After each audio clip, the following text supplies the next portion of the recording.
they feel that they own the planet, and so they're very alarmed. I mean, wouldn't you be if it were your property?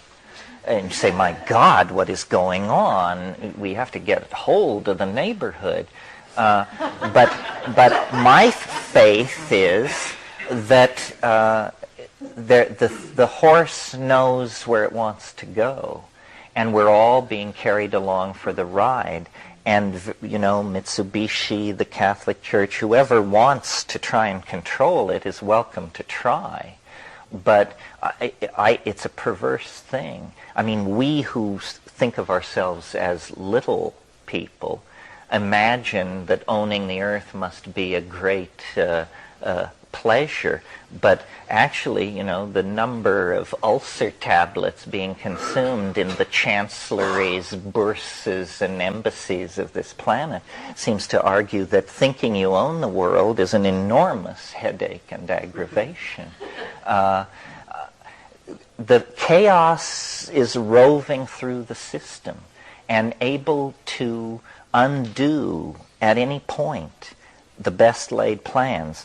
All kinds of things are happening. First of all, there are all these fields of research ranging from cryogenics, nanotechnology, psychedelic pharmacology, disease control, machine-human interfacing. You know, you could just list these things endlessly. And at any moment, one of these fields could make a breakthrough so fundamental that everything would be changed. And we have, you know, 50 of these irons going in the fire all the time.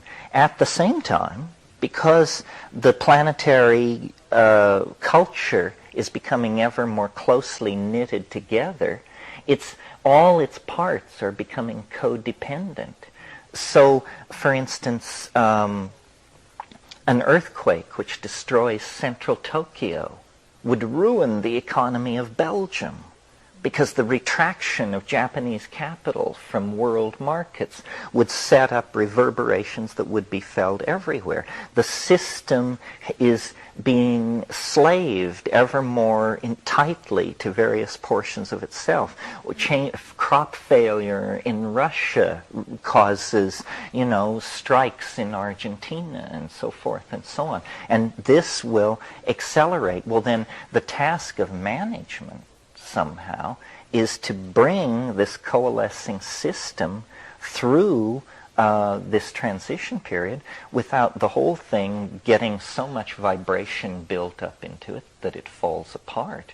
And so it's very alarming to see barbarism uncontrolled in the world, to see, you know, people being pushed into boxcars on their way to extermination camps and all this. This means that that the global control systems are in danger of breaking down. And I think that the world corporate state is running hard to keep up. National governments do not understand what is going on. National governments are underpaid, understaffed, and under-talented.